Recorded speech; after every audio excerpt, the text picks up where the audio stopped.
Ladies and gentlemen, welcome back to another episode of True Beast Podcast Muscle Bully, episode 20. And tonight we got a banger. I hope y'all are ready. You know what time it is. We got a bonus spin tonight on the wheel. If you're the first time tuning in, make sure you hit the question mark at the bottom of the screen, answer your questions, get promptly, quickly, all that good stuff. And we need you to share the fucking post, bro. If you see this, if you tuned in, if you tapped in, man, go and hit the share button, hit the like button. DM somebody, let them know. We got very special guests in the building tonight, and we're going to get Roger in here. Boom. I think our guest is ready. Boom. No, that's Roger. Yo. What's good? What's going on? What's happening, man? How you doing today? I'm doing great. Tonight is a very, very special night. I'm sure yes, it is. Notified everybody and let everybody know. Tonight's something unique. Let me go ahead and show you guys before we bring Hannah on. Spinner wheel. So this is the bonus wheel over here. We're going to do some extra spins tonight. You got on this bonus wheel over here specifically if you follow the directions in the post. So we don't ask a lot out of you guys, but we do need you to help promote, share, like, notify other people. And so that's all we ask in return is, man, let people know about the show. Let people know about the podcast. We want to bring you guys value. And tonight we're not cutting no corners on value because we're bringing on two, I would say, arguably the best this year when it comes to the ABKC community. So this is your opportunity to obtain, get knowledge, and educate. You know, like you know what you know what the old people say, Roger. You know the old saying, "Give a man a fish, feed his family for a day. Teach him how to fish, feed his family for life." And I feel that's what we bring to you with this podcast. For sure. Facts. So I'm ready when you guys are. I know James is running a little bit late. He's got some duties he's handling, business duties, especially if you got a fire kennel like that and a dog that's in demand. You're going to have some additional duties. But, of course, Hannah is ready to come on whenever you guys are ready to jump on. Yeah, I don't see her in here. Just tell if you're in here, Hannah, send a request. I'm trying to find your name in the. What's her? Hannah. I know. There it is. Boom. Presented by Hannah. Yeah. That's it. I got her. Boom. There she is. What's going on? Hey, nothing much. Did a little bit of traveling this year. A little bit. Just a little bit, right? Just a tad bit. Just a little bit all over the world. Well, so tonight, if you guys don't know, we have Hannah and James Abba. As she mentioned, James is on some duties right now, so she's going to start off the show, and he'll be coming in. And so for whatever questions you guys had for him, just wait until he comes on. I know we got a boatload of questions in the comments, and then also if you guys want to be added to the giveaway for the spinner wheel, make sure you leave a question in the question box and make sure it's a quality question. Just we can tell when you cut corners on your questions, right? Like just to be added to the wheel. So ask a quality question and we will add you to the giveaway. Yes, sir. Let's see. Well, normally we always start from the beginning. So let's start all the way back day one, first time you seen an American Bully. And we'll go from there. What made you choose the bully? How'd you get into it? And then we'll just roll from there. All the way day one, huh? Yep. Yeah. The very first day. The very first day. Way back. Well, actually it was, of course we were into pit bulls and I was doing all breed dog showing. So I was doing beagles and labs in the Philippines. And a friend of ours was the one that turned us on to the show life. So I was doing a lot of handling there. And then I graduated from college. I had a whole kennel. Graduated from college, placed all the dogs, moved back to the United States. And I was born and raised here, but my parents made me go to school in the Philippines. So that was kind of like my side hustle. Okay. So anyway, I came back here. We stayed with the American Pit Bull Terrier, and I don't know if you know, but MSN boards were big back then. Yeah, I remember them. Yeah. Stan was there. Yeah, I had them. But Jim was more on it because I was kind of focused on my career. But he was there when there was a Claremont show in California. So he said we so happened to be in California at the time. He went to that show, and that was actually the show that kind of started the groundwork for the American Bully breed. Mm-hmm. So it's been a long time. Yeah.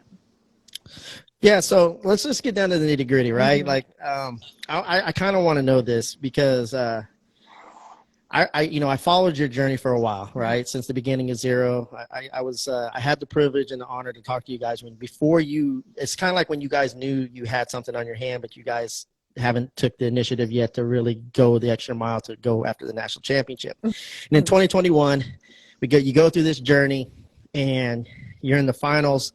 It's between Zero and Blue, and you guys come up short, right? Yeah. What was that feeling right there in that moment? Did you feel like, okay, we came up short, he's a little young right now, he just isn't ready, and then if we really invest some time and energy and game plan this, we got a really good shot at this in 2022? What was the feeling like? Well, for me, and I can't speak for anybody else, but I felt Zero was ready at the time. As far as watching back or looking back at that moment, I'd say probably,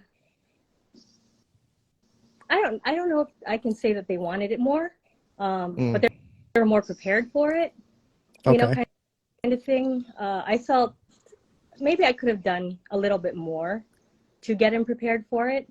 Okay. But yeah, at the time it was kind of, I was very happy for, of course, Blue's team because we're very close with them. Yes. And I knew it would go either way. You know, it would go either way. It would be Zero or Blue, Blue or Zero.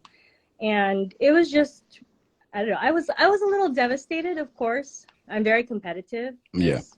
Some people might know by now. But I am very competitive. So, I mean, I was very happy for Kiara. I went up and hugged her. And then I went to the booth and I had my little moment. So, yeah. So, yeah. But that's how I kind of felt. Yeah. I really think people kind of eliminate that part of there has to be a competitive level to make this fun at the end of the day. But in order to be so competitive, you also have to carry sportsmanship. And I think that's something that you and Kira display every time you two get in the ring. Oh, yeah. Because the whole entire building knows, okay, both of them are trying to beat each other. But no matter the outcome, it's like you two always stop. And it's the first thing that you notice when either one of you are going head to head is you two stop and acknowledge each other before anybody else. And that to me goes so far. But I think people really forget that part. Like, this is really a competitive sport. So everybody in there at the end of the day wants to win. Mm-hmm. Yeah. Yeah. I think even that, sorry. Go ahead. Even that night, like, you were ready. Like, that night we were at the restaurant and you were fired up and ready to go for next year. So it wasn't like a delay. Mm-hmm. There wasn't like, you know, this period of time where she was wishy-washy. She was ready for 22 that evening. So. Yeah. Well, here's a question for you again. When did you guys decide, hey, we're going to go for 100 best in show wins? Or was that something that was game plan? Because I felt like you wanted to send a message this year through action. And I think that's the best way that you can ever send a message is through your action, right? Mm-hmm. Was it planned from the very beginning, hey, we're going to go after 100 best in show wins and just set the bar so high? Or we just are like, oh, God, we got 30. Oh, we got 50. Hey, I think we got a shot at this shit. Yeah. Well, there was, and I don't know if you know Bear, the owner of Bear. Yeah. Yeah. I don't know him personally, Ben, but I've heard, yeah. Ben Billy Gomez. So he holds the record, or Bear holds the record for the most breed wins in a year. And it took them 2 years to get that, actually. The first year they fell a little short. The second year they made sure to, you know, really beat that record. So he was I think it was at the season opener, I believe. He was there with his wife. His wife was showing, but he was sitting on the sidelines talking to Jim. And he was like, you guys should go for 100. And Jim was like, are you crazy? You know, you're crazy. You know, because who does 100? Yeah. Nobody. The record is 73. Uh-huh. So, and, you know, we kind of went through that show, and he won 5 out of the 6. And we're like, he could probably do it. Yeah. You know, so I always had in the back of my head, like, I'm gonna beat the record. Yeah. This year, I'm gonna try my best to beat the record.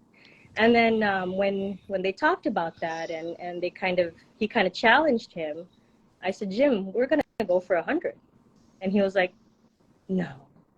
And then he thought about it. He's like, if we get 10 a month, so he was very strategic about it. You know, now like, percentages are coming into play. Yeah, then we'll be in a good position to smash it before, December. And so I think it was one of the evenings we went out with Sam, and I finally told him like a couple months later, I'm like, we're going for 100. And he was like, okay, good luck. Sam said that? Yeah. Yeah. But I think he saw the fire in my eyes because I was just, we're going for 100. I'm doing it. What type of energy does that take and mindset? I mean, are you guys constantly on the road? I mean, like how many shows a year are there to where, did he attend 120 shows to get that, or like what did it take? We actually have I don't know exactly how many shows off the top of my head, but I think he won about 95% of the shows that he was in. Okay. Yeah. And also he got, out of that 100 breeds, he got actually 91 best in shows. Yeah. So it took a lot of energy. There was a breakdown in the middle of the season. Well, not in the middle, toward the end of the season, where I said, I can't do it anymore. Well, yeah, I mean, it does take a lot. I mean, I have 3 boys. Yeah, sacrifice of normal day life. Like, because I know there's times where shit comes up and I got to miss a weekend, and it's like the dedication that y'all put to be like, no, hey, you guys coming to the birthday party? Nope, can't make it. Nope. We got to make this goal, That is extreme dedication and sacrifice. Well, you're not just showing zero at these shows either, right? No. Yeah, you see what so it's it's work. That's a marathon. That's some David Goggins ABKC stuff right there. Yeah. I have anywhere from 6 to 10 dogs a show that I'm showing aside from zero. And if those dogs advance, they advance in their class, they win, they go up, keep moving up, I'm dead. That's why I say it's so important to have that support team that really helps you, because if I could never have done it without the people in my corner. Never.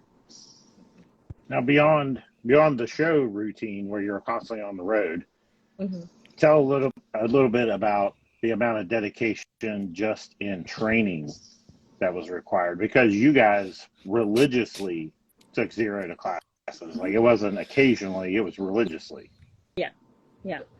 Well, we took him once, sometimes when we felt he was a little more, he was off his game. When his timing was off with mine, we would take him twice a week. But we wouldn't keep him in for a whole, because the classes are about an hour and a half to 2 hours. So I would split the class in two, so he would be about maybe 45 minutes, an hour for zero, and then for the other dog too. But we had to do that almost every week. Yeah. So it took a lot. And the classes aren't that near. It's about maybe 45 minutes. Right. The closest one is 20, and they close that one down. So, right. Yeah. I think it's important that people realize, like, if you were to attempt to try to even do this, like, the amount of work, because it's a colossal amount. I was lucky enough to be able to witness it, so I know. Like, it's unachievable for about 99% of people to do that kind of amount of training. Like, that dedication is crazy. It's a crazy amount of dedication.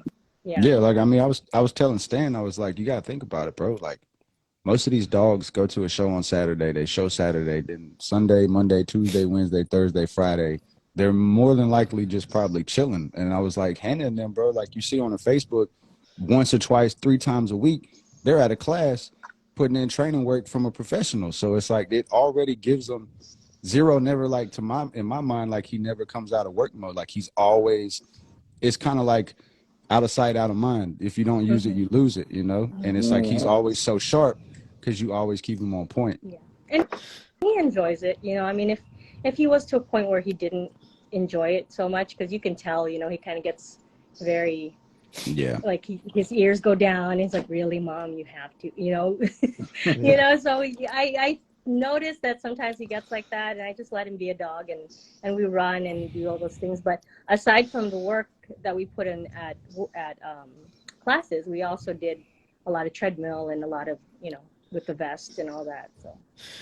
And it's interesting because when you think about these shows, these aren't like an hour or two shows, and then when you're in the finals, It's all day, bro. Yeah, it's all It's day, literally all day long. Yep.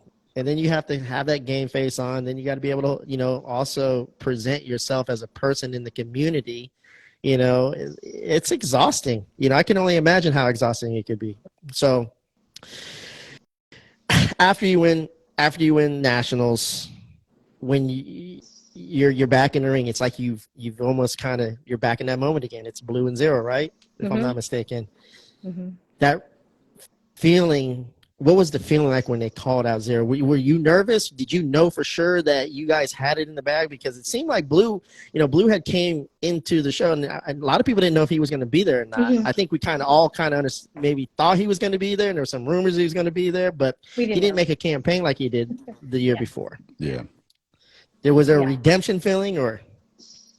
No, not really a redemption feeling. More like relief. Yeah. For me, it was more like relief, like we did it, because Blue is always, going up against Blue. He's a hard dog to beat, very hard dog to beat. His movement's on point. His structure is beautiful. He moves well. Kiara presents him so beautifully. He's a very hard dog to beat. So being able to be given that honor, that was just more like a really big sigh of relief came over me, because I guess we hold our breath the whole year for this moment, for that one moment. Yeah. And once that moment comes, it's like we did it, and it's so surreal, you just don't realize that it's actually there, and it's just relief. Yeah. Well, I was telling Zach, I was like, man, imagine like going through all that and then coming up short again. Like, what kind of feeling would that have been? What kind of message would that have been? And it was just like one of those things where it's like, I don't know. Seeing Zero the year before and seeing photos of him this year, he looked harder. He looked, I don't know, man. He just looked more mature or something. He just had that the way he was stacking. He looked good, man. He looked exceptional. Yeah, and that's why I said in the beginning, I felt like I could have done more, which this year I made sure I did more. We made sure that every day he was on the treadmill. We made sure that muscle definition popped out, and kudos to the people in my booth, because I don't know if you know Palace. She's a handler from Colombia. She was there. She groomed the hell out of Zero. Really? Yeah, just before he went in, so he looked extra pretty. He did look amazing. Yeah. Well, that's what it takes, man. We always talk about, what are you willing to do? What is that 1% thing that you're willing to do, or that thing you're willing to do to make your presentation 1% better, your product 1% better? And a lot of people look like, damn, is this worth the investment to just, is it worth getting his nails done a little bit better? Or is it worth getting him groomed up a little bit better? Is it worth, going that extra mile just to get that minute competitive edge? And I believe that's the difference between the elite successful people who achieve these monumental, as Roger said, colossal type moments in the life, compared to just people who are winning or just great or exceptional. That's what separates it. It's almost like a Mamba mentality. Yeah. Yeah. Yeah. Well, you expect it. Jim always told me. You expect the top dogs to be perfect. Yeah, no flaws, no hair missing, nothing wrong with them. That's what you expect. Yeah. Yeah. Well, I think, man, you guys did such a great job this year, because I really feel like, you elevated the bar. The standard needs to go up, and we need people in the community to represent that. Over here, we're all about value driven. We go away from the drama, and we're like, listen, we're going to go all in on value. We want to bring in people who are going to elevate the community, because we really care about the community, and we care about the dogs and stuff like that. And we need, I can't wait to hopefully eventually this goes in a direction to where I know they can't duplicate you guys, but to see like you and Kiara and like 8 more other handlers that are coming up that are just as competitive with quality dogs, and we're looking like, oh shit, there's 10, 20 dogs dogs here, I don't know who's going to win. Mm-hmm. That should be the goal for the community, you know? Yeah. Oh yeah. Yeah, for sure. Yeah, it's going there. You know. Yeah. I see. You know the like I was telling Jim, like maybe 5 years ago, you saw so many dogs with kink tails. Now you Really? hardly see a dog with a kink tail in the ring. Mm-hmm. You know. What, I mean, was it the just pocket little kink? things like that. Was it the pocket class this year that was so deep that I don't know? There's one time I was looking online. Maybe it could have been the standard. There was a No, class. I think that was the pocket class. It was deep. I mean, Yeah. it was like The dogs champion wrapped around. pocket class. Yeah. Yeah, I think it was the champion pocket. class. Yeah. Mhm. Yeah. They're coming. Yeah. For those that y'all, I see a couple people asking. For those that y'all that's coming for the first time, the question box is the question mark at the bottom inside the circle. So if you hit that question mark and put your question in there, it makes it easier for us to find your question when we go to answer. And speaking of that, why don't you let's just start going through them. Yep. Hurley There's the a ton of female them. GST, Hurley the female GSD says, what was your biggest obstacle to overcome during this journey? Biggest obstacle. Yeah. I think, Besides dealing with James the whole time. You know, yeah. whatever. Oh. You said it, Stan. He was While very he's not here, manic let me get him in last while month. he's not here. No, he's here. Oh. He would just walk in the door. So, but the biggest challenge really was mindset. Yeah. Really is mindset. Once you get over that, because when I walked into the ring, you know, people would ask me before I walked into the ring, they're like, "Are you ready? Are you nervous?" And I said, "No." Yeah. You know, I'm not nervous, Mm-hmm. but you know, I'm gonna go out there and do my best. But I'm not nervous. I've prepared all season long for this. You know. Yeah. So that really is, I think, the biggest hurdle is that mindset, and also maintaining your integrity. I mean, making sure that you don't do something that would cause people to think you're doing something wrong. You know, something malicious, or that you're paying the judges, or Mm-hmm. you know, anything like that. I am never in anybody's inbox. You know, I mean, Yeah. any judge, I let them choose. If you choose my dog today, well and good. If not, you know, that's okay. We move on to the next. But I think that's one of the biggest challenges too, is maintaining, or just showing people that you can have a dog like this and you can win with integrity. You know. Yeah, that's interesting. I never even thought about that. Like not being able to even, oh, this is a judge, I'm gonna find a different way to communicate, or just, you know, like, you know, can't be in people's inboxes and stuff like that. I didn't even think about that. Yeah. That's why it's funny to me when people put on, you know, social media and things like that. Oh, they paid the judges. Oh, there's favorite. Yeah, they Honestly. went to dinner with the judges. Oh, bye. Like I had this conversation with Stan, and it's like a lot of these hosts and reps, they do business with me and get graphics. They spend their money with me. So when I do go out of town and go to a show, when they see me, that's normally the first thing they ask me. Hey, you gonna come sit down and eat dinner with us? And it's like I feel like an asshole to not be able to go associate with people I do business with, because a group of people inside this community are going to feel like I'm paying off a judge, and it's like, bro, I lost every show this day. You know what I'm saying? But I can't go sit down and eat dinner. Like, what are you talking about? Yeah. It's tough. But it happens. Yeah, it happens. And I think that's where like it boils back to having that sportsmanship, right? It's a competitive sport, and you have to be able to believe that everybody comes to the table with that sportsmanship to keep that integrity, to not, you know, be paying judges or swindling or doing this and that. Hey, There he is. Go over here. Okay. Oh. and honestly, it's good that she did that. You know, not like communications, but of all people, I don't think anybody would ever question Hannah's integrity, regardless. Yeah. Well, the internet's well full of established. lies, you know. Than you people. Well, that's true. That Yeah. is It's true. crazy. You'll be surprised how much people, like, man, will make up things. It's just crazy. Yeah. Mm-hmm.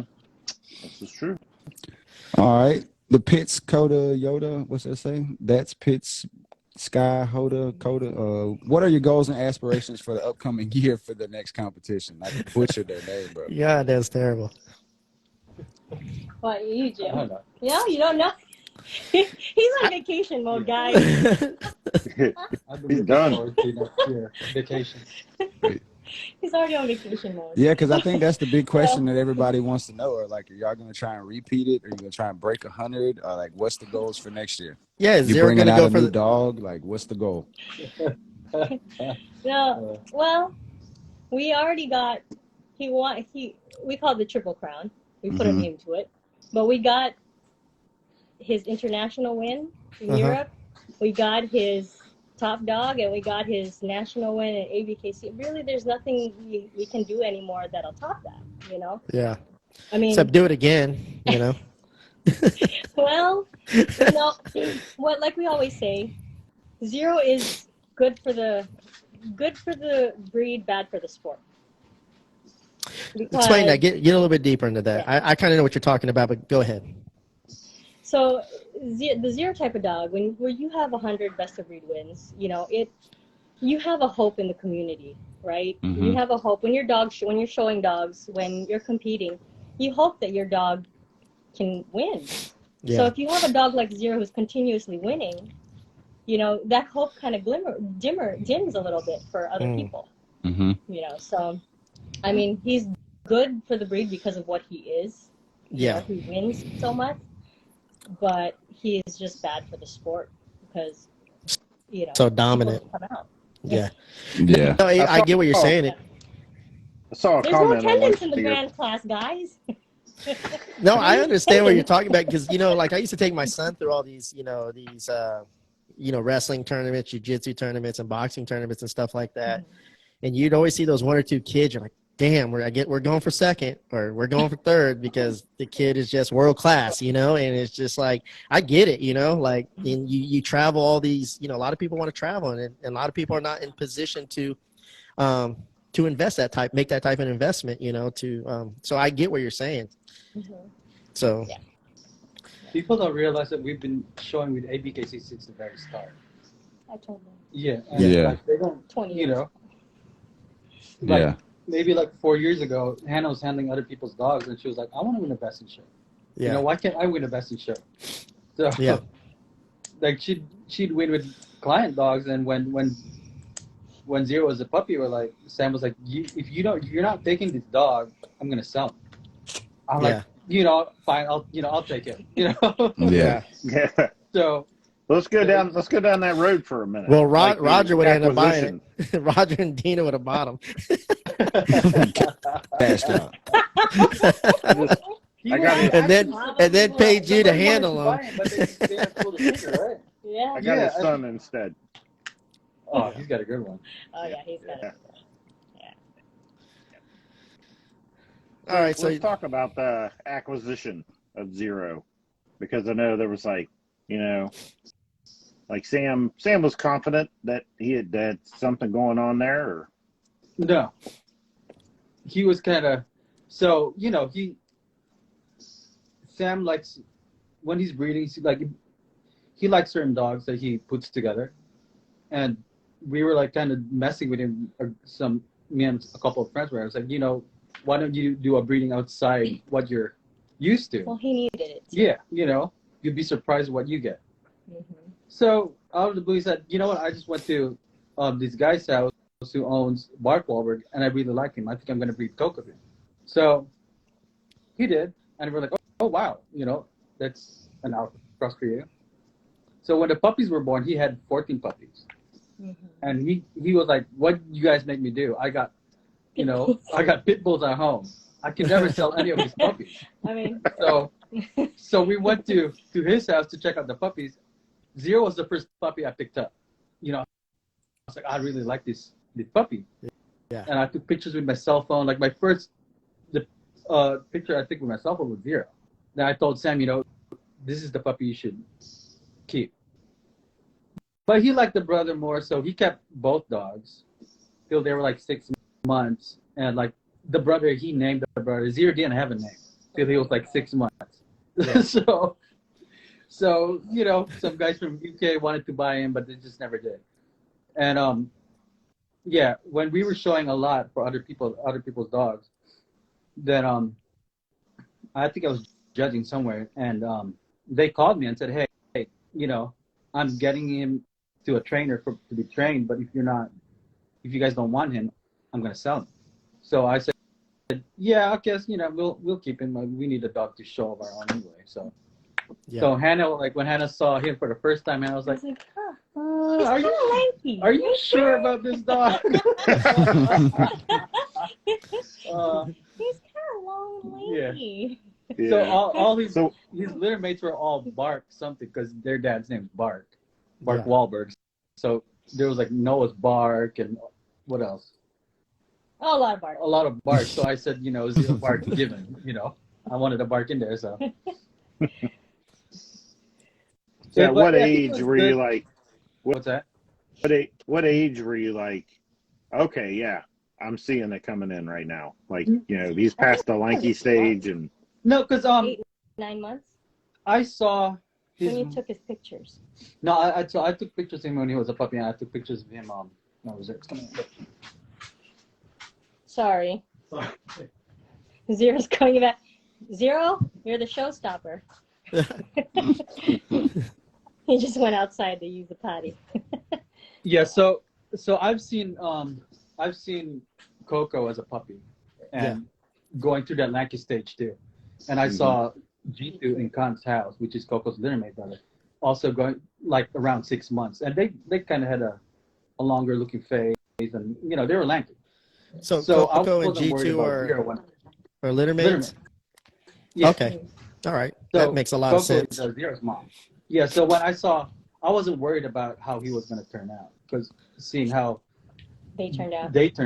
I knew Yeah. he was, you just had to wait a little bit, but it was just that when I saw he had everything I was looking for. A good, extended rear. He had really a lot of bone for a 5-month-old puppy. Yeah. He just moved well. But it was funny that Sam and Hannah, they never saw it. You sure? Even when the first time we took him to class, like even I knew he was correct. the guy who was doing the class was like, he's a nerd, Yeah. But I think when COVID, we were going to show him before COVID hit. I think it's good that here it is. I think it's good that that short 6-month break. Yeah. Help him, mature a little bit. Yeah. So we didn't get to. When we started showing him, when the show's circuit got back on, we were like 6 months behind from all the other dogs that started showing before him. But he did really well the first show. Like he could have. He was like 10 points short of being a champion the first show. Then he grinded out in like 3 events. Yeah. The second event he was in. Nice. So, for where I'm getting out of this story is that you were the only one who actually believed in Zero, and all these great experts like Hannah and Sam, they didn't believe in your vision. No. And now you've proven them all wrong, and you have the leverage over everybody when it comes to picks of litters. Like, that's what I'm getting out of this. I feel like Roger's like, hey, I got a litter. Let me hit up James out of everybody. And I'll show you. I got some puppies right back here if you want to see them. I'm going to start showing them to you. And So for you got to make a shirt that says "I told you so." No, Sam and yeah, right? You rock the shirt. It was Yeah. really just an educated guess. And you hope for the Nah. best. That was it. Yeah. The next Zero son y'all get, that's got to be his name. I told you so. So for somebody watching, do you think a standard sized dog goes through more of a lanky stage than a pocket? Yes. Yeah.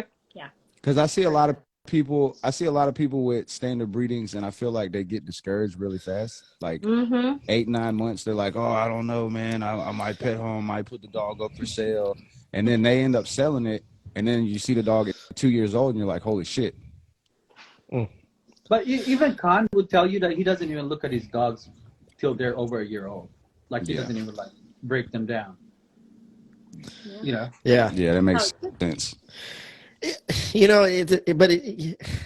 Not everybody's in that position to do that, and that's why I think we kind of tell people, we're like, if you're not in that position to do that, you got to try to figure out a way to be in that position to do that, because it gives you such a competitive edge when it comes to your vision of the breed and what you're trying to produce.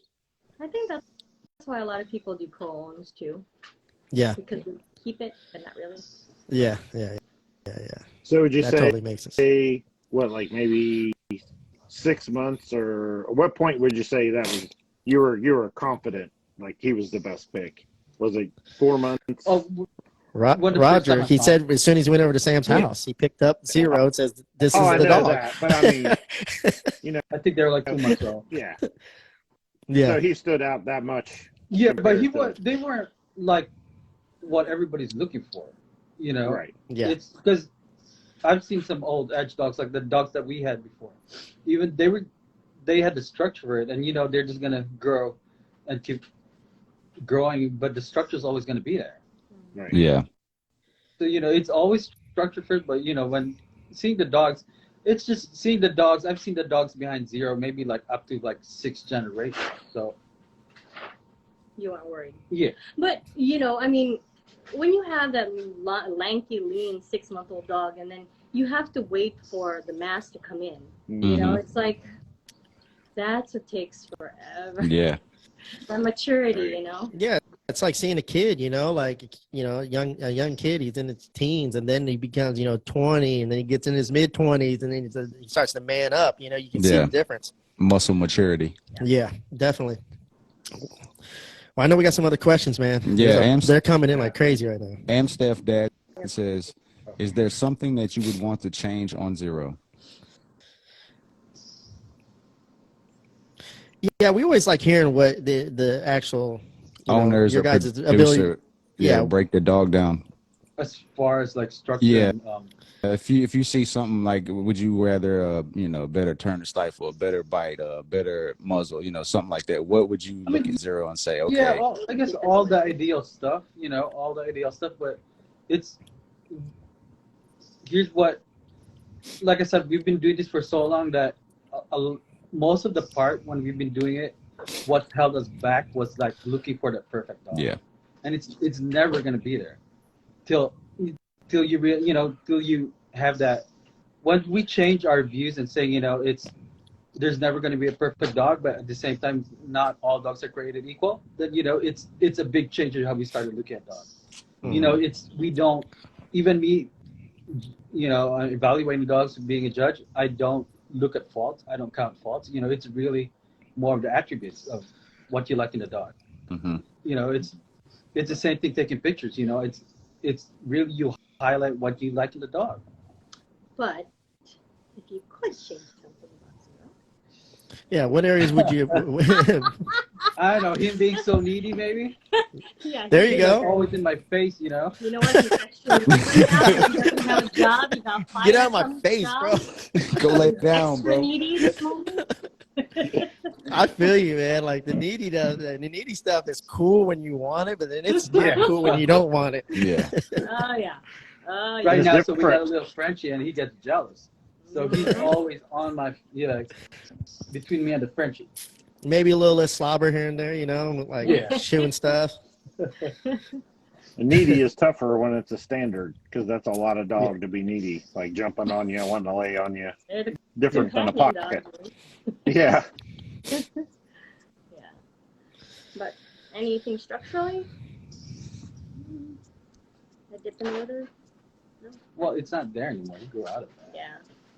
I Yeah. don't know. It's so hard to say, especially when a dog is still growing, Well, still maturing, still getting, to his full potential. It's like, if you start breaking him down now, it's like, he could grow out of it.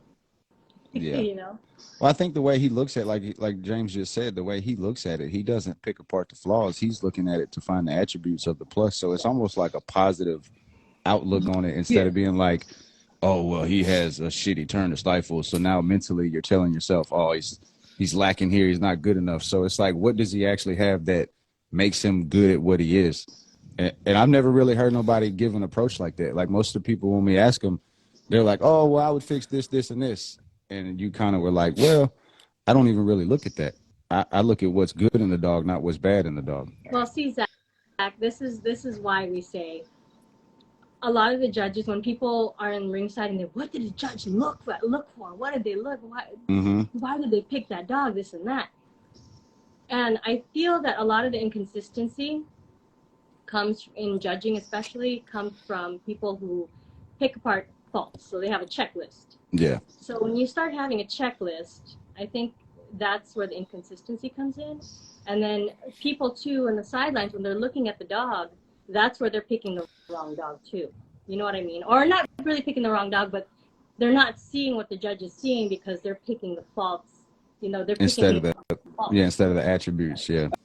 I think Gotcha. it applies almost And it applies to everything. everything in life. Yeah. Yeah. So it's like, Yeah. it's like, you know, rose-colored glasses. or yeah. Yeah. I Is mean, it half full? Is it half empty? Yeah. It's like you go on Facebook and see everybody complaining about the bully this, bully that.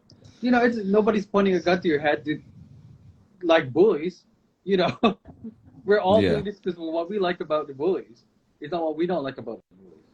But you know, going back to the attributes, it's what I told Hannah when she started showing Zero. I was like, don't worry about stuff you can fix. You know, highlight what you think is good about him and just keep doing that. I think, you know, early on we thought he moves pretty well and carries himself really well for a heavy dog. I said, you know, just gate him. You know, it's everybody's going to see that difference of a 90-pound, 95-pound dog that could Right. be fluid in the ring. You know, it's not a perfect movement, but he's fluid. You know, Yeah. So it's just highlight what's good about it. He did actually ask me when we first started. He said, what do you think is his best attribute? And I'm like, oh, the head. This, I was naming all kinds of things. He's like, no, his movement. I'm like, I guess you're right. Roger, Zach, what do you think Zero's best attribute is? You've seen him. You guys seen him plenty of times. Oh, I yeah. would say, like, I like the fact that he's such a big dog and still has clean fronts. Yeah. Because a lot of the times when you get that much weight on a dog, it tends to kick out or their passings are weak. And it's like when you see him stacked and when you see him gait, he's still, because a lot of times you can stack them, they look good, but when they get to moving, you see the weakness. And it's like when he moves and he's stacked, his fronts are still just, they're very, very pretty. I mean, I think we all know where I stand on the American Bully. So he is the definition of that, right? Yeah. There are not many dogs in the standard class that have the amount of mass and bone that dog has. Like, you just don't see that many. And then on top of that, to have all that, you know, in my mind, I'm like, okay, he has a ton of bone, he has a ton of mass. So I'd be willing to accept the fact that maybe he didn't move that well, but he does. So on top of being so much extra in size and mass, he also moves really well. So, but that, that's the first time you see him, that you just look at his legs. That's the first thing you look at. Look at his face, and then you look at his legs because they're giant. Yeah. And not many dogs in the ring do that. I couldn't believe how massive he was when I saw him. Yeah. Like, No, and it's for anybody that's like literally like if you've ever just seen pictures of Zero, I've seen both. And then when I finally got to see him in person, it was like, holy shit, bro. Like, where did this dude come from? He's so big, bro. I mean, Blue too. Like, those are the pinnacles, right? Like, you look at them two dogs, and it's like, that's what we want the American Bully to be. And I think that's something that sets the both of them apart when they do hit the ring. Is like they're such big dogs, but they move like they're on skates when they're in the ring. Yeah. And it just blows you away. You're like, holy shit. Yeah, it's really impressive. It is. Let me is. let me announce the first winner. See if he's in here. At senior.pietro, Pietro, senior.pietro. If you're in here, let us know. James Double Chain says, who do you think the next up-and-coming top dog American Bully is? Oh, that's a tough one. You know, next year is going to be reset year. So you're going to start seeing it. The season opener, you know, the first month, you're going to start seeing all the dogs that they think, you know, might have a chance. And that's where you're going to start kind of seeing who's going to be a contender and be out there in the run-ins.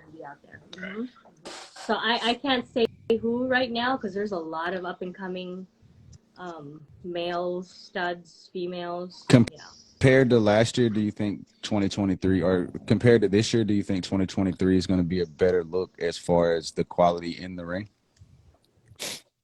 Hopefully. Hopefully. Yeah. That is our hope. because we have, the reason why we do show too is for breeding stock, right? Yeah. And we have our stud who's been working. We have all the nationals winner studs that have productions. We also have, and those things are going to be in the ring. So we hope that the picks that the judges made a difference in the whelping box and eventually in the show ring. There's a lot of zero kids coming, right? I mean, there's a lot of them. I've seen a That's few. a question I'm about to ask. But there's a lot of them coming. Yeah. Yeah, there's going to be a lot of zero kids. I saw some really nice blue kids. I think some Samson kids, so it'll be a good mix. But Yeah, that's going to be dope. The influence of the blue and the Samson and Zero. Yeah. For like the next couple of years, And I've also noticed too that they're waiting longer. Like I was telling Stan, like, bro, like I've done a lot of banners for 4-0 and 4 blue for people that hit me up, and it's like you haven't heard nothing, you haven't seen nothing, and then it seems like they're all waiting for that pop, like the year and a half year, and you're starting to see these dogs like Hangman. There's a couple that I've seen off of Zero, and it's just like, damn, like you gotta wait it out, man. I tell Stan all the time, I think we rush it in the ring. Like people are so like adamant to get that. Oh, I want to champ them out before they're a year. I got to get them before. And then sometimes I feel like if we just sit back and wait on the dog, you're going to end up with a dog that will be a zero and a blue that you didn't sleep on that grew into it. Yeah. No, let me ask you this.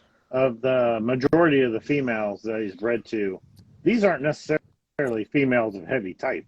Like even I've seen a few of them that are like more classic females. And his productions, the kids coming off of that are super impressive. Yeah. But we go from having basically 3 singularities in the standard class of dogs that are just like exceptional from all the other ones to now these dogs being bred and creating more, right? We're going to have 0 kids in a ring. So it seems reasonable, as long as the breeding is right, that from here on out, we should start seeing more and more and more really top quality dogs coming off of, this year's dogs. Yeah. And they're throwing clean dogs. I mean, they're not throwing, I don't. Because a lot of I see a lot of nice angles. Yeah, the first few breedings that Zero had was more classic from the classic, because it's from the show. Yeah. But there's a couple of dogs that I'm excited to see. He's created some monsters too, though. Yeah. 7. 7, yeah. Maybe, maybe one Sherpan that I can think of. in Mexico. Magnus. But there's puppies right now in California with Omega Bullies. Oh man. Yeah. I saw a video and I'm like, I want to go to California just to check them out. Wow. And it was crazy because we were at a show in California and he was showing his dog. And after the show, he came up to us. He said, what's his stud? Because my female's in heat. But, I want to use him. So after the show, we collected him right there. And he drove home like a couple hours and did the breeding. He wasn't sure if his female was past, ovulation, or cycle. But now he's got some monster pups. Like really. You guys need to see those puppies. Oh, there's something. And they move, I think it was an outcross they move too. a lot like Zero. Yeah, it was an outcross. So more of the older stuff, older blood. What is it? Razor's Edge? I think it's some old Gotti and some Blue Pride stuff. Yeah, Blue Pride Gotti. I could be wrong, but we're excited. That's nice. So he is an outcross, and then you're going to again outcross that again and still carry that mass and bone. That's impressive. It really shows how like genetically dominant he is. Are you talking about me? He said, "Don't tell people." Yeah. He said, "I ain't that dominant, bro. I'm chill, bro." Zero. But it's if you so he's Golden Child's half brother, but you could see people breeding to Golden Child and to Zero, totally different crabs. Right, directions. Yeah. Oh yeah, I didn't even think about that. That's they got the same mom. Yeah. Yeah, that's crazy. Yeah. That says a lot about her. You know, what you. I mean. Oh, she's Machiavelli's mom too. Yeah, Machiavelli's mom too. Yeah, Coco. I think when it all comes down to it, years from now, people will start to put all that together and realize just how influential that one female has been. Yeah. Yeah, going back to Coco's mom. Yeah. Yeah, Callie, which I think he's going to go back to the most influential, female. Yeah. She was from Europe that was brought here. So she is also from Switzerland? Yeah. Yeah. So she is also Ruby's mom, which is Colossal's mom. Okay. So you heard it here, folks. Get you a nice, solid bitch, build foundation, and use it the right way, and you will produce some outstanding dogs. Yeah. For sure. Easy enough, right? Yeah, so easy. Just do that. So simple. So let's announce this. The other person wasn't here, so we got another winner at Baby Dragon Bullies. If you're here, just say I'm here in the comments, and you got a few minutes. If not, we're going to move on. I had a question up, it popped away, but it was... What's your favorite moment? Yeah, what's your favorite moment or win showing? What's your favorite moment of winning or showing? Or your favorite moment or a win showing, I guess. Yeah. Let's just say, moment, for me, my favorite moment when I'm showing? One moment or in general? Yeah, it's kind of the way they worded it. I would say just your favorite moment this year throughout the whole journey. Whether it was a win or not. I think that's what they meant. Well, my favorite moments in showing are always when I go around with the dog and they're gating beautifully next to me. That's just hands down my favorite time in the ring. The favorite moment is absolutely Nationals. It's just there's nothing like it. There's nothing like it. Right. There's nothing like it. Yeah. Did she tell you? Did Hannah say I was freaking out the night before National? Do what? He was freaking out the night before National. I had to calm this dude down. Yeah. So, we asked her earlier. I'd like to know what your thoughts were. Last year in 2021, you guys came up short. What was that feeling like coming up short? And then what was your mindset and feeling this year winning? You came up short to blue last year or the year before, and then this year you triumph it. You end up triumphing the national championship, and so what was your mindset when you came up short? Were you disappointed? Did you feel like, okay, we have something here, if we go hard we got a really good shot at this next year? What was your mindset? Last year, I thought we always had a chance. I always feel that way when we say that we always have a chance to win. And it just, it's one show that we didn't win. So, I mean, it's at the end, it's you're choosing between blue or zero most of the time. Or that last year was a really nice. The standard class was great. Lineup, yeah. Mm-hmm. That was crazy. They had Madden, Samson, Apollo from Spain, and there was a lot of nice dogs last year. Right, this year was. I think that's why I was kind of freaking out, because it was so heavy on us too. Pressure. Yeah. Don't do the pressure. because no, I mean it was a bit pivotal moment. I either get to tell Hannah and Sam I told them so, or they're gonna be crow this whole fucking time. I told you. It goes all the way back to the pick of the puppy. Like, I've been telling y'all. Let's go. He's gonna bring that up, huh, Zach? No, I mean that just shows you guys are normal people, right? Like it just shows that at the end of the day, all the preparation, all the experience, all the time that you put in, when it comes to that moment, don't think that people are not, a nervous wreck. You got the butterflies, you're trying to kill the anxiety. It's it was a moment in history, right? Like this is something that we'll look back on 5-10 years from now, people be like, damn, that's crazy they did that. Because Yeah, like I told Hannah too, right? Even if we don't win, like I know it's the judge, but I said everybody around the ring is evaluating your dogs too. You know? Yeah. So it's not. Yeah. You just do the best you can. And you just. No, it's very true, man. And that's the thing, man. We live in a world where people would like to pick apart instead of uplift. Let's see. Everybody keeps asking that same question. They all want to know, will Zero go up for top dog in 2023? It's on here like 4 Next year? times. Yeah. No. You heard it from Jim. I did think it was Yes. funny you guys had him in class after after he won, and I saw some of the comments that were like, "Why are you still training him?" And I was like, "You just don't up and quit the dog, you know?" Yeah, like I said, Yeah, just go sit in the corner. He's fired from his job. I mean, he acts like a retired person. He's like mopey and lovey and needy, and it's his job. Yeah. It literally showing since he's been with me has been his job every single day. Yeah, people don't realize he's going to get a mental stimulation from that. Every time you put that lead on and go out there, that's an exercise. That's he's releasing endorphins. It's making him a happier dog. So there's a lot that goes into it.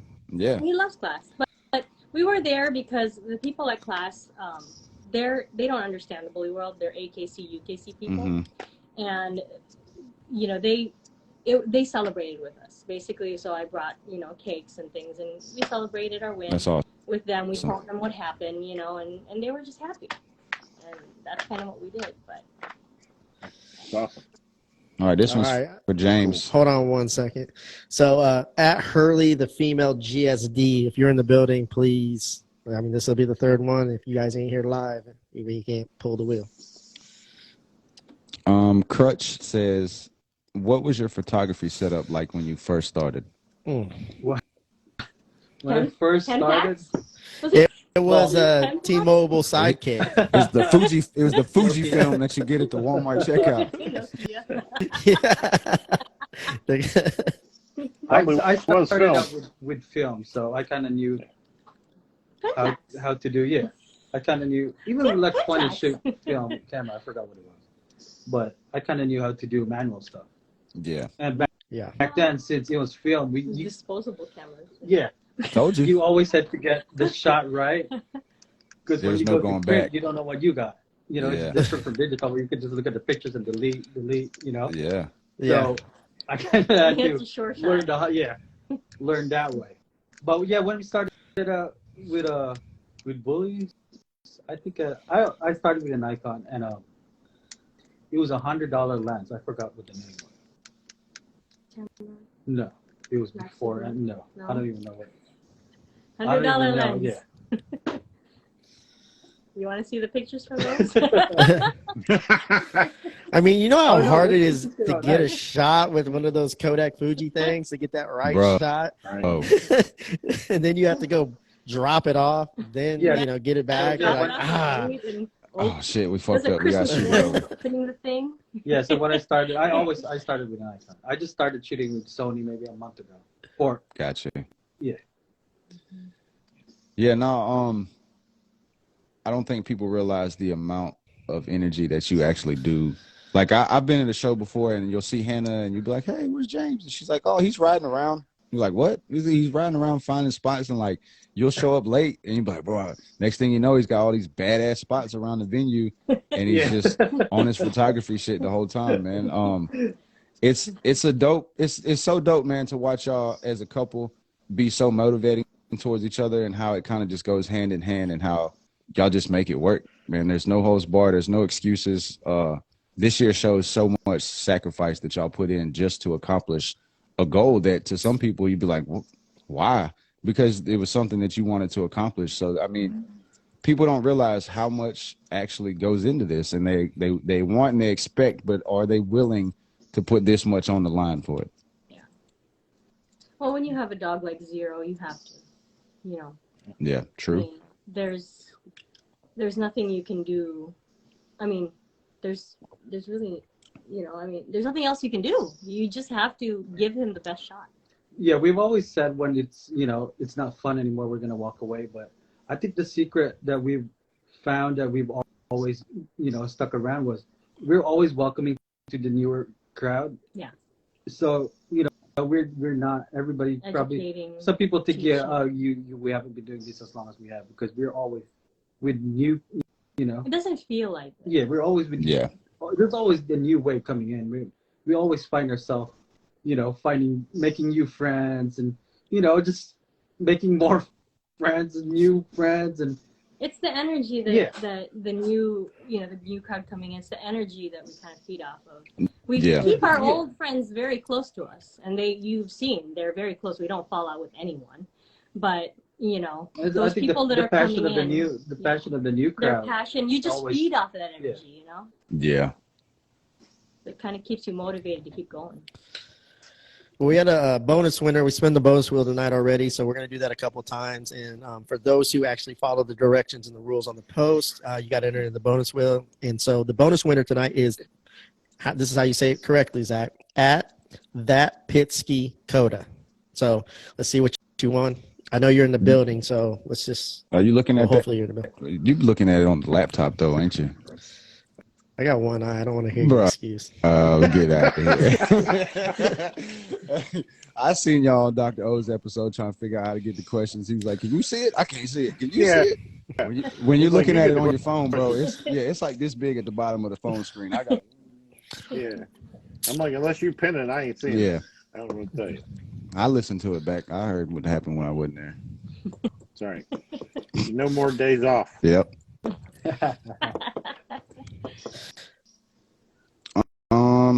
I'm rolling through the questions, but a lot of them are like similar questions to a lot of stuff that y'all pretty much already answered, like Zero coming back. Do you have a favorite Zero puppy?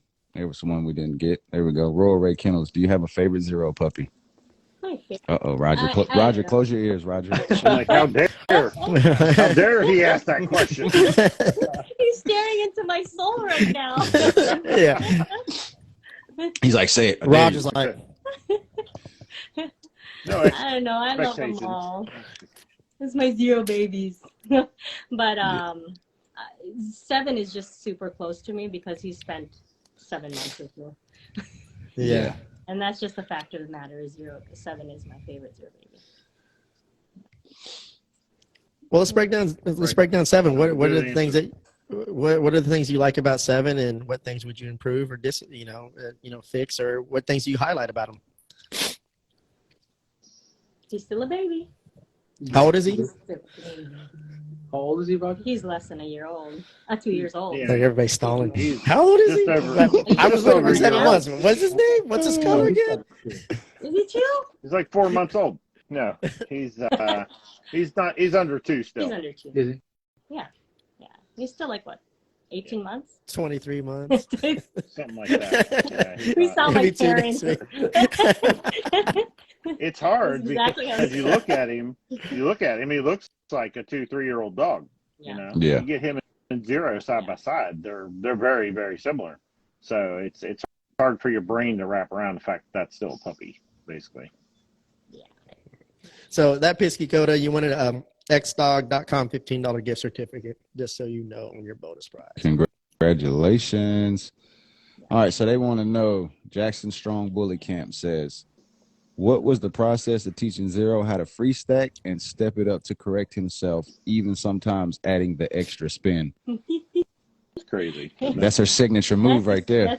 That's right. Secret. Josh? No. No. Just repetition. A lot of repetition. Yeah. So with Zero, what I did was I gave him a point to stop at. Mm-hmm. So he knew, like, okay, so like let's say a line or something, right? Imaginary line, or I would have a line, okay? So I'd have him step. So he would step. Every time he would get it right, treat, until finally he didn't need the treat anymore. But that's how he learned to step. But I gave him a point to stop at. And that's very important when you're teaching a dog how to stack and where to stop and where to place their feet. It's basically foot placement. It's very similar to marking a heel, with working dogs, where people are like, how do you get the dog? Well, they're always getting rewarded when their head's in that position. Yeah. Mm-hmm. Yeah. It's interesting. And once he gets exactly in that position, even though it's not perfect at first, just keep at it. Yeah. And when they realize the game. They realize the game they're playing, and they want their treat, so they're gonna do what you're asking them to do eventually, But really give them a mark of where to stop. And I will add, if you're starting to train your dog, don't get frustrated because it's over. I've told you guys before, I brought a dog that has never seen the ring, and I kind of half-assed put a lead on him and walked him around a couple times, and then gave him to Hannah and like, yeah, no, they're good, And then she would go out there, and in like 10 minutes, like being in the ring with the dog, figure the dog out. Figure out what motivates that dog to do what she needs it to do. So, like, if you're just getting started, don't get frustrated that you can't get your dog to do what you want it to do. Because, Hannah has a ton of experience. She can figure these dogs out within a couple of minutes. It's kind of crazy. Well, I watch their movement more than anything, I watch their movement and their reaction to things. And that's how I know, like, okay, I have to be this way or that way with a certain dog. Yeah. And once you figure that out, then you know how to adjust yourself, right? To make them feel a little more comfortable. So when you're not doing all these things with Zero, what are you like? What does this life look like? A lot of people, like for example, a lot of the dog trainer friends of mine, they'll always talk about, we talked about having a job and stuff. But for example, like when no matter if you're communicating with your dog or not, your dog's always communicating with you, And so, how, what is he doing, and how do you know how to turn him on and turn him off when it comes to when it's time to perform? You know what I mean? Seems like he's just hanging out right now with you guys. Yeah, if you ask Jim, he's just in his face all the time. Needy son of a bitch. Yeah, go lay down. Well, when we have the lead out, then he knows it's work time. Yeah, so that's his switch. POA. Yeah, it's POA, it's positive opposite association. So, and I think he knows how I move. Yeah. Like he knows that when I straighten my back up and when I'm starting to walk a certain way, he's like, "Oh shit, we're working." No, that totally makes sense. Again, your dogs are always communicating with you, and body language is like when we went out to Caesars, like dog psychology is. It's a lot. It's a lot to do with body language. Yeah. Number one. Now, would you say, is it lead association? So, like, you have a normal lead, like you would walk him on, he knows that that's just casual time. But when a show lead comes out, because they fit a little different, he associates that, oh, this is a show lead on my neck. I know I'm supposed to work now. Yeah. And that's why, too, like, when you're in the ring, or even outside of the ring, like when I'm at the park with another dog or with Zero, when I put the lead on him, like the show lead, he knows that little tug is go time. Even wherever he is, that's work time. Absolutely. Yeah, I kind of picked up on that early. I was like, I see what's going on here. And then you take a couple, steps, like walking steps, and then you go, and that's how he knows too that, okay, I need to gate, Right. Like he walks right by, you take a couple steps, and that's how a lot of handlers should handle their dog as well. It's called the takeoff. Right. It's very important. It's impressive like to see him go around the ring at the speed he goes. Like he's moving. That dog is moving around the ring. People think you see a lot of I beat him fast, but well, the thing is he can do it because a lot of dogs that size can't. They'll fall apart if you try to move them that fast. So it's really a testament to how good he is. Is it, Roger? Is it a testament? Yeah, whatever it is.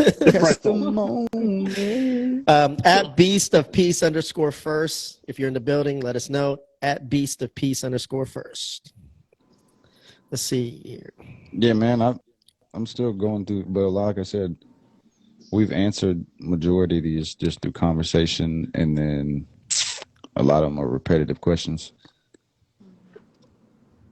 All right, so let's say somebody's watching right now. They're interested in getting into handling. They want to learn. What's the first thing they should do? Well, Yeah, just in a nutshell. What's the first thing? first thing they need to do is find a mentor, one, and then two, go to shows. Go to shows, sit ringside, watch what the handlers are doing. And then from there, you can formulate your questions, and then you can kind of ask the handlers, ask the questions, But I think it's very important. And then once you know the breed standard, I mean, these are just common basic things that, that'll help you start you off on the right foot. But I think really important is really having a good mentor. I think that's in all aspects of life. I think we just don't do enough of that. Oh, shit. Yeah. Oh, shit. Hold on a second. Uh-oh. I know what that means. That means somebody about to There's win no big. way. They're about to win big. All tonight. right. A beast to piece. He won the X-Dog Vest V3.5. Oh, my. Congratulations. Nice. Yeah, that's dope. Congratulations. Run through your winners right quick because they're saying they can't see or they didn't hear what you said. So tell everybody that's won so far what they've won. All right. So the first winner is at Hurley, the female GSD. They won True Beast Heart Beast. The bonus winner so far is that Pitsky Coda. They won an X-Dog $15 gift certificate. And then at Beast the Piece _first just won the X-Dog Vest 3.5. That's dope right there. Yep. That's a big win. It's a big win, but we got plenty more prizes. So He said, fate is on my side. It's funny, though, because Stan was like, man, if somebody really wins that, it's going to be crazy because there's a lot of other gifts on the board. So that's how fate works. If you would have never said nothing about it, Stan. But you know what, man? They wouldn't have won. I don't know that guy on a personal level, but I know he's constantly supporting us. And, Facts. I talked to him in our message box. So I'm going to reach out to him tomorrow. So I'm happy about that, So we got plenty of colors to choose from, too. And they're going to be here in January. So I'm excited. Mm-hmm. I love when they always ask questions I can't answer, and then I spend the rest of the night looking it up. Yeah. Has there been a question tonight that you haven't been able to answer? I didn't. Somebody brought up plasma for any questions, so it worked out. Let's talk about plasma for pups. What are your thoughts on that? Well, all right, bonus winner. I think it's good. Yeah. At bonus winner at 925_collectors_volt. At 925_collectors_volt. Let me know if you're in the building. So let's talk about this.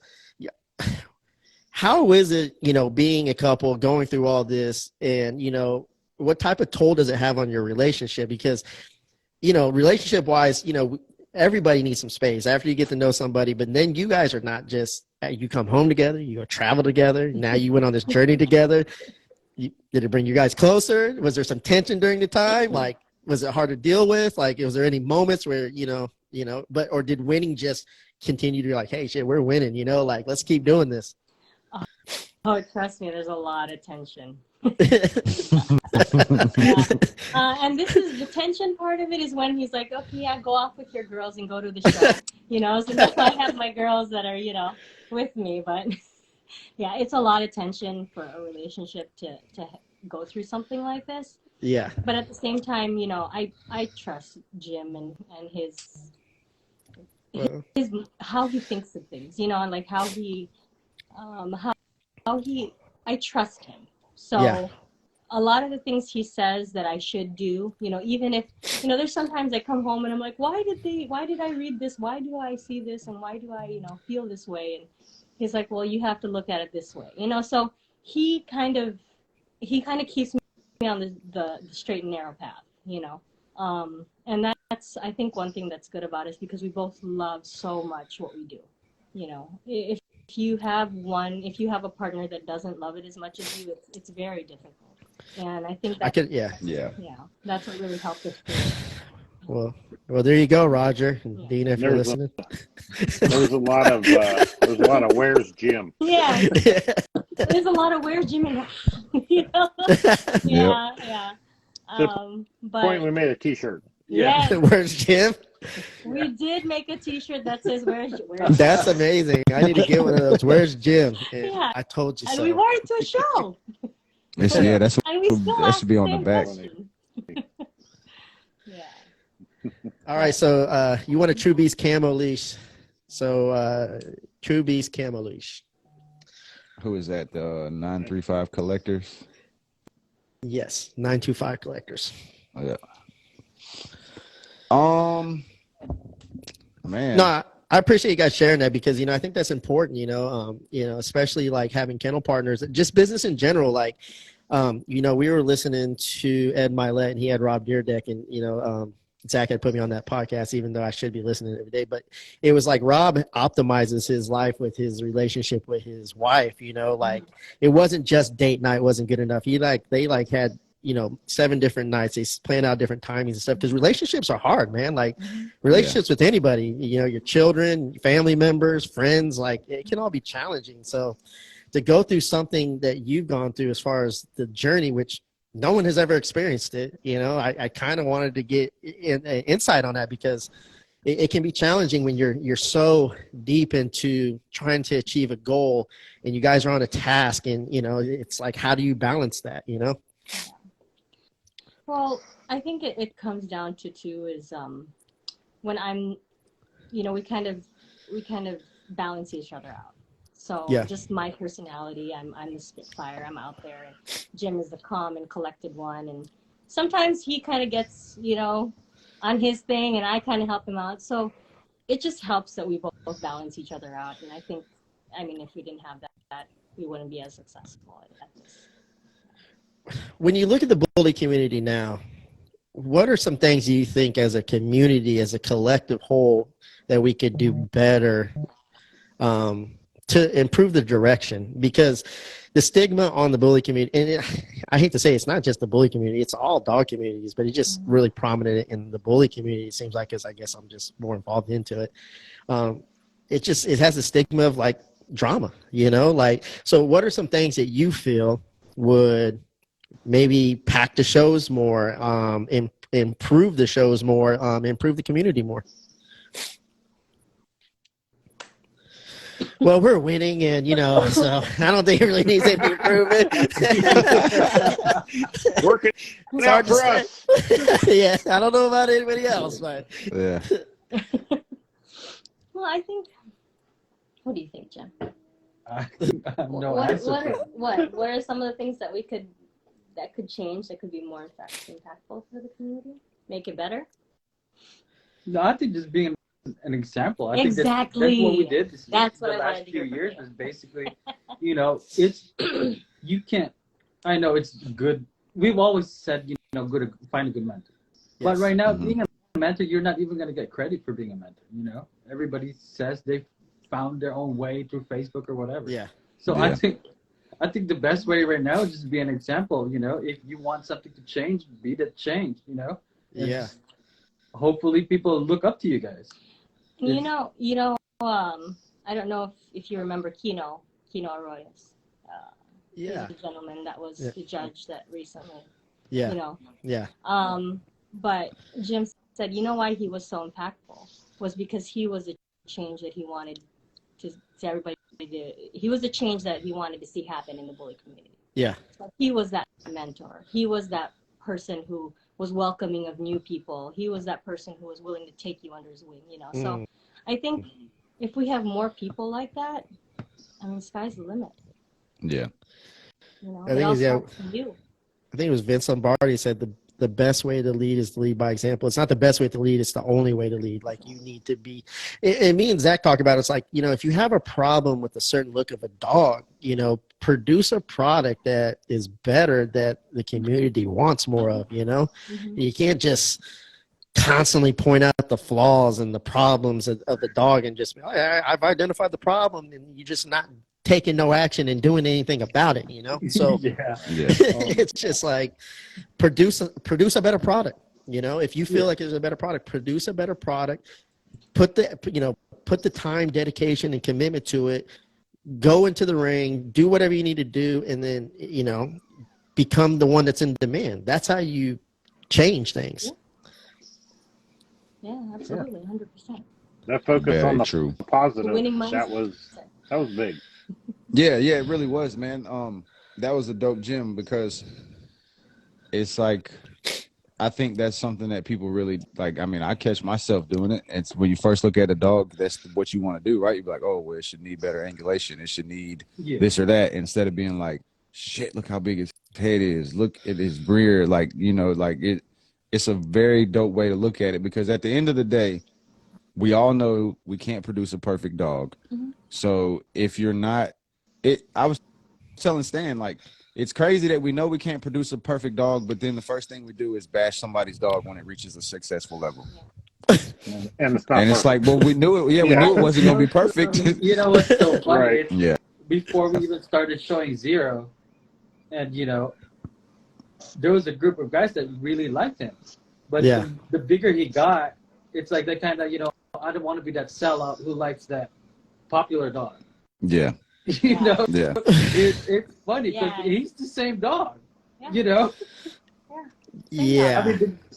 I mean, it's not a goal to be a big name dog. I mean, it's just the better you get, I guess it just happens. Yeah, it comes with the territory. Yeah. I mean, you don't want to hold back. Just You don't want to hold back and say that, you know, because he's a big name dog. It's not that. Well, it's like, you know, they believe in you until you've done it, then they couldn't believe that you've done it, you know, and they're like, okay. So it's just like, it's crazy, whatever. Or it's like they don't feel like it's exclusive anymore because, you know, he's got too big for them. To me, it just makes no sense. It's like if you have a relationship with a person who's becoming more successful by proximity, it just gives you access to more success. You know, like I don't get it, but I'm glad I don't get it. Ace the German Malinois. Ace the German Malinois. If you're here, let us know. I'm pretty sure you're here.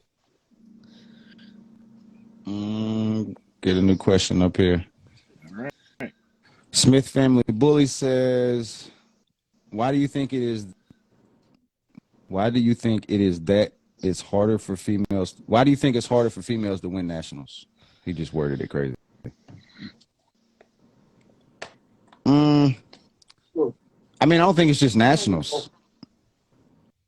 In general. You think women in general in life, females in life, Zach? Just humans and stuff too? Don't throw me in that box and have these women coming at me, bro. You just said. I'm saying, like, even at a regular show, 9 times out of 10, if you put a female dog up against a male dog, majority of the time the male's going to come out with the win. And I think that's what they're asking. Why is it harder for a female to win? Yeah. Well, okay, so I had a female that I was handling that was very nice, and you could tell she could compete with the boys. And her name was Napalm. So I think if you bring females out like that, there you go. A lot of the nice females, when they champion out, they stop. They they go to being bred or whatever. You know, you don't see Heat it. cycles. Yeah, it's just harder for females. So, like Napalm and Promise, those were dogs that would compete against males. Because they went to show dogs. They didn't breed them till they were done with their show careers. But a lot of nice females, you know, when they go to work after their that's Cody's dog, right? Yeah. Cody's dog. Yeah, Cody's dog. Yeah. But if you bring females like that out, I mean, they got a shot. Yeah, I think have a big shot. Think their show career is shot. different from the males. You know, I think their show careers are really short, just because you know they start. And I've heard from some judges too, like they put a lot of value on a really nice female. So if there's a really nice female that comes out, they're gonna look at that female extra hard and put that female up. I mean, look at Precious. Yeah. You know? Yeah. I mean, she beat the boys, and there was no split class in her champion class. You know, so if it's a badass female like those, Who's they Precious they again? 100% have a chance. No, you're right. I mean, I got a classic female I champion. She's went up against certain males that she's beat, and it's like when you get a nice female, they will appreciate it. But Yeah. there's some, like y'all said, there's so many factors that come in with the female's career. Like she might be at this show, but next time she might not be there because she's in heat. Then she might have a litter. Then you got to wait 6 more months, and then most people breed back to back. So, like you said, and then you get that confirmation of you got a female that's a champion. That's enough in their mind to be brood stock to be like, okay, I got something I can start with. Let me pull her out and start breeding to it. Yeah, that totally makes sense. Ace, you won the Muscle Building Performance 45.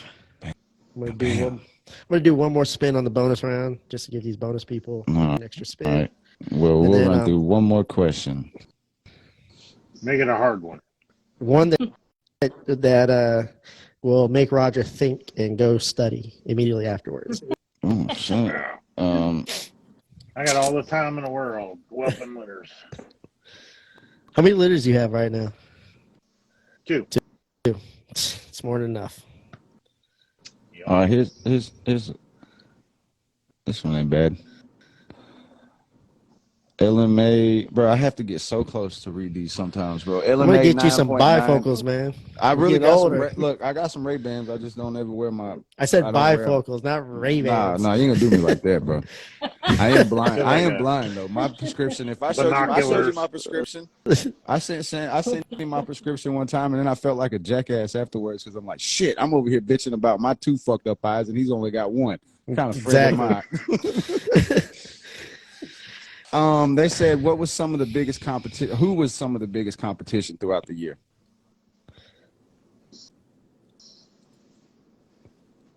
At the beginning of the year, it was who was that gentleman? That tricolor dog.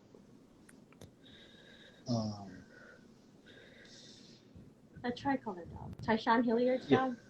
Was it Tyshawn Hilliard's dog? I forgot his name. Yeah, we lost to him. One. I think the only dog we lost to more than once was Blue this year. Yeah.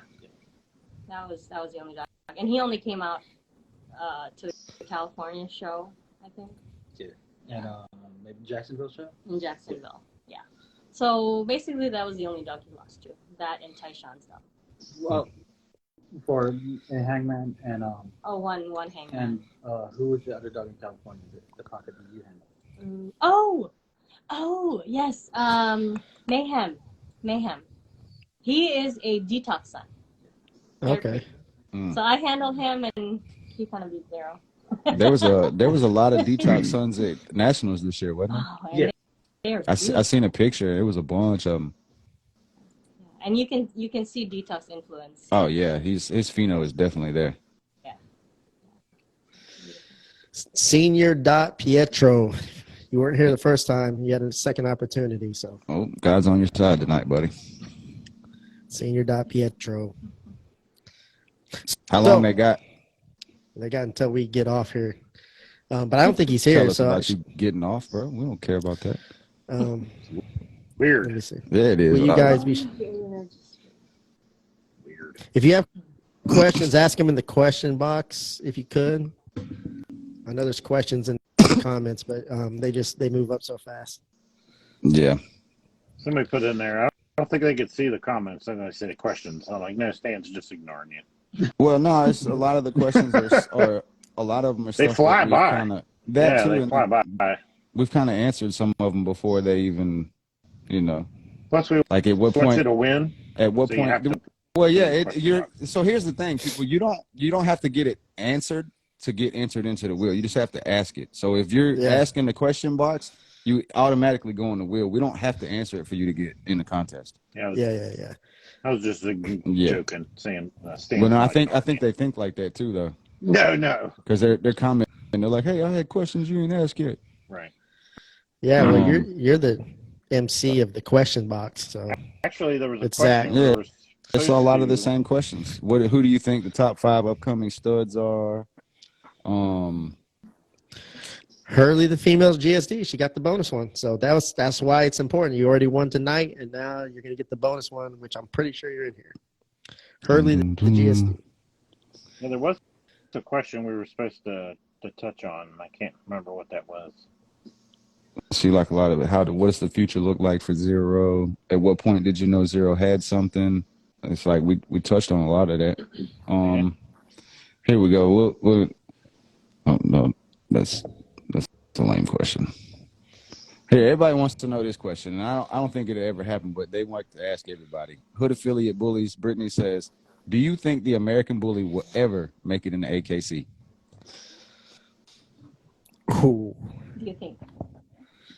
Well, let's ask the wise one. James would know this one. I think it will, but not. For that. It might take a few years, but I think, if some countries do have, FCI affiliated kennel clubs that do American Bullies now. They're not registered, but you could show them. Yeah. So I think for AKC to even accept American Bullies, it would have to be through FCI. Mm-hmm. So I think some European countries and some South American countries, and I think even in the Philippines, the clubs that are affiliated with the FCI, are starting to. So do you think American Bullies. Do you think UKC showing American Bullies will help that journey? Because I know they got it, but their standard's different. Like there's not a variation. Well, there's no different their classes. interpretation of the breed standard is different. Yeah, exactly. Their interpretation, but the standard is actually one that from us. It's just they kind of built it. Like that's the thing. All the other registries, like it's all built off of the standard that the ABKC wrote, right? Yeah. FCI is the for those of you who don't know, it's the umbrella organization for AKC, in the United States, all the major kennel clubs in the country. So when you go from one country to another, when you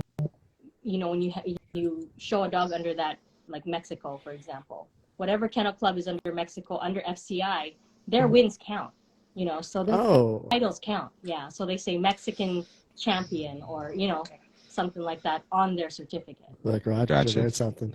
Yeah. So that's why Jim. Oh, no, I found the question. Oh, you found the question? No, it was the CHV question from when the doctor was on. Oh, yeah. That stumped y'all, bro. Yeah, it had y'all like, Well, it was like chiropractor. What are we talking about, CHV? Yeah. But no, we were chatting online, and he said he was just curious about it. That's a question for the next time the doctor's on. Oh, interesting. Sure. We can ask Hannah about it, but I don't know. Yeah, what are your thoughts about that, Hannah? What? Well, Zach will get you. He's very educated on this, so let's see. You know more. I just knew what CHV was. I just knew what he was talking about. Yeah. Threw me off herpes and chiropractor. Yeah, chiropractor. Yeah, let's act the bone doctor. What my dog has herpes. Does chiropractic help herpes? I haven't dealt with that, so I don't know. So, he was just curious. Yeah. So you guys he's a vet too. So yeah, he's been a vet for 3 decades. Yeah. I'm glad he asked the question. It's funny now that we think about it. It's the same guy that stumped me with the plasma. He's good at that shit, bro. That he comes on here just to stump us. Yeah. The Royal Ray. That's Greg and Sarah Ray. The medical Yeah. He's like, what does he not know? He's like, I'm gonna throw some hard. He's probably in. There he is, right there. Now, look, he's in. He is. He's right there. Fantastic. He's like, I'm gonna come in there and screw these guys up. You watch me. Throw a loop in there. I love it. Let me show everybody that I'm smarter. Cool. Yeah. That's right. So you guys have any up-and-comers on your personal end that you are planning to campaign in the next year or two? Well, we're still looking for that 1-0 baby. Yeah. But I do have my French Bulldog that I'm actually going to be showing here shortly that I got from Romania. So. Oh, that's super dope. Yeah. What color? He is fawn black mask. Okay. Yeah. Who won? You showed Smokey this year too, right? Did. Yeah, Smokey did very well. He did. He finished. So, not to brag, but I got to handle the two number one top dogs, so Smokey and Zero. Yeah, that's dope. That was a feat. That was a feat. Yeah. I don't think anybody has That's done quite that a before, so very proud of that. and you have quite a collection of wins. Like we all know Precious and Zero, but Smokey. Like it seems like you can bet if Hannah's in the ring and there's a dog on her lead, it's a really good dog. Now you see why people You can are count on saying it. that it's favoritism. It's really Right. not. It's really not. Right. Well, Now, I mean, is it because you're selective? you can't be mad at a handler for wanting to choose quality to work with. Yeah. Like I can't see somebody bringing a shit show dog and being like, hey, will you handle my dog? And you'd be like, well, how you dare have her to be not want to handle a shit show dog? It goes a long way if you're able She to. thinks she is. It goes a long way if you're able to actually be honest with these people, right? And just be like, oh, just because I'm Hannah doesn't mean I'm going to be able to take this dog in here. It's like you want to work with the best of the best. Like you're presenting on a top level, so why would you bring half-ass shit to the table? So Right. as a handler, you have that choice. Is it you being selective of it, or is it just people being selective and saying, no, Hannah only handles a really nice dog, but I'm not going to bring her this dog? Is Zach just saying half the majority of the rest of the people competing just a bunch of shit show? Ooh, is it so, bro? Hey, just saying. That's what it. Pretty much what he said. Hey, they're gonna depressel me in a minute. Don't cut it out. Yeah, it's Zach Valentine on Facebook. You can send him a message. The Bully Academy at the Bully Academy. Yeah, feel free to that's tag. not what I'm saying, guys. I can handle it. I ain't scared. I'm used to it at this point. Yeah. No, I mean, I just feel like there's so many factors. Like you're wasting my time, I'm wasting your time. Like you got to kind of draw a line to be like, this is what is acceptable to bring to the ring. Like other than that, I can't help you. Well, usually it starts off with, okay, send me a video of your dog. Okay, and then it's all right. Let's see can he walk on a lead at least. Does he stand still? Is he timid? Those are the questions. And then when I get to the show, I say, okay, let me take a look at your dog before we even go into the ring. Yeah. So I'm already, I'm looking at the dog. I'm seeing if they can actually work with me.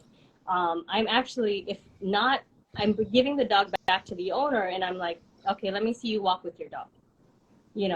So in those situations, if the dog works for you, why am I going to handle it? If it's the first time I've seen it, and the dog is walking for you just perfectly fine, you show the dog. And this is what I tell them. I will stand next to the ring, and they're freaked out at this point. They're like, oh my God, I'm going to be in the ring with my dog. Yeah. So I'll say, I'll be ringside. I'm going to talk to you. I want you to try it. I want you to do it because the dog obviously feels comfortable with you.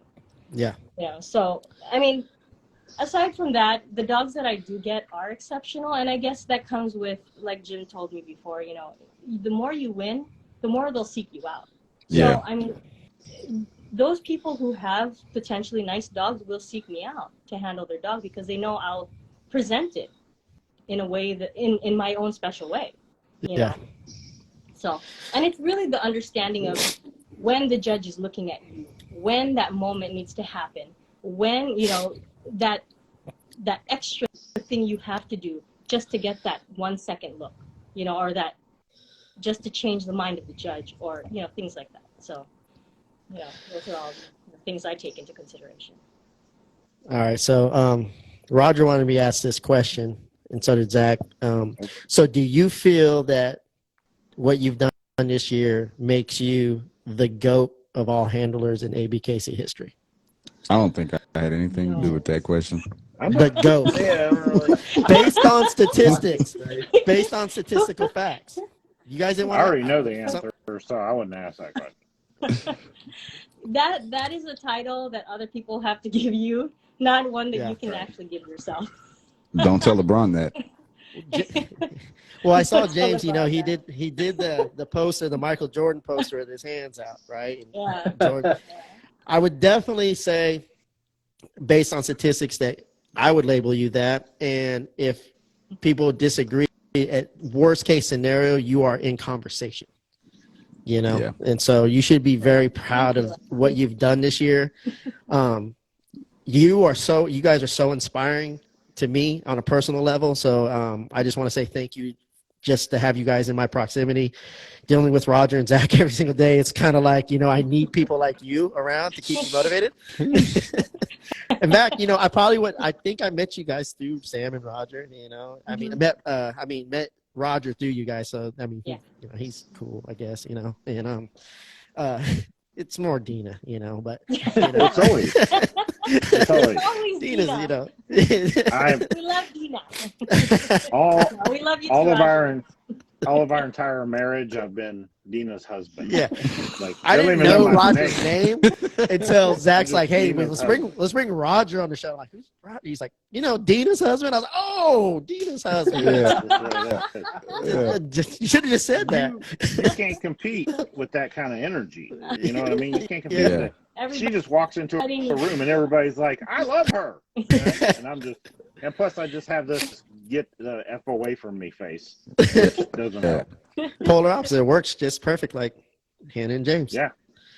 But I just want to say thank you guys again for just committing to that journey and doing this for the breed and doing it for fans like us and people like us who really I just think it's such an amazing milestone. And, the investment, I want to just let you guys know that I appreciate the time and effort and commitment that you guys are just doing, and not just doing, but just giving back to like the up and comers and just setting a standard for our community. And, being that example.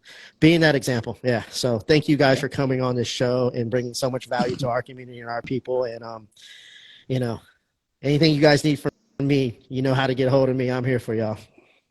Thank you, Stan. Thank you so much. I mean, you do so much for the bully community, and Zach, and so Roger does too. And Roger, he does amazing things. You have no idea what this guy does behind the scenes. He does a lot. Yeah, I'm sure. So he's quiet but deadly. No, this is he's like that's why his nickname is SBD. Silent but deadly. Yeah. I thought that was like another CHB type shit.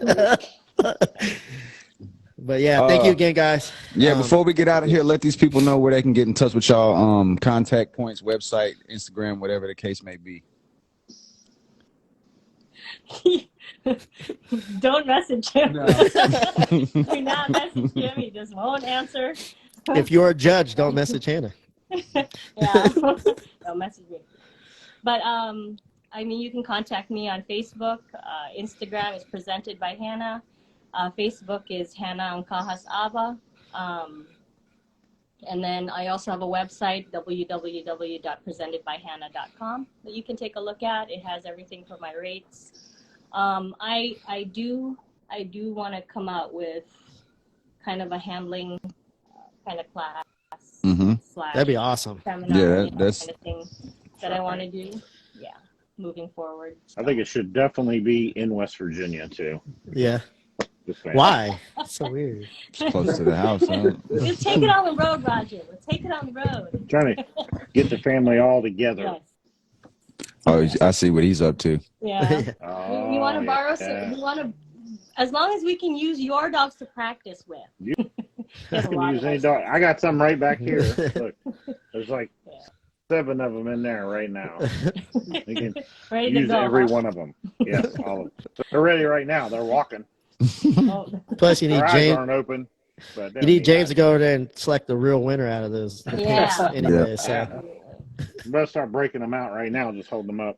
What do you think of Yeah, but they're too young. They're not even a week old yet. Jim is Toy Soldier Photo, and you can actually take a look at his work on his James Abba Facebook and Toy Soldier Photo on Instagram too. I'm going to go register where'sjim.com and point it to his website too. So. I bet you that one's already taken. I'll do that right now. It might be. It's probably not taken, so just go grab it. Yeah, somebody's doing it right now. I shouldn't have said anything. Someone's going to get it. Yeah. Well, thank you guys again for tuning in tonight, man. I hope you guys found some value in it. Please share the show. This is our last Muscle Bully show, right? For the year we ended. No, yeah, it is, right? This is the last Muscle Bully show. We don't have nobody else scheduled. We don't have nobody else scheduled. Like, we might pop up on y'all, but holidays and Christmas, so this might just be the question chill point. episode. Yeah. Yeah, we're about to kick that off because a lot of the stuff that we get are people want to know about products and questions about feeding and all that good stuff. Greg can come on and give us a bunch of bullshit questions we can't answer. I'm gonna start blocking Greg. Nah, we appreciate y'all's time. Yeah, he did. Yeah, both of y'all. I watched it the other day. Both of y'all was like, "What? What is that?" You just need to make sure tell him to send you a list of questions. Make sure the vet is on when he comes. All right, well, we appreciate y'all tuning in. For those of y'all that's just catching us, we are out. You can catch this live on Spotify, Google Play, Apple Podcasts, YouTube, and all the above. We appreciate y'all tuning in, man. True Beast, Seeing you Team X guys. Dog. Haven't seen you forever. Thanks again. So.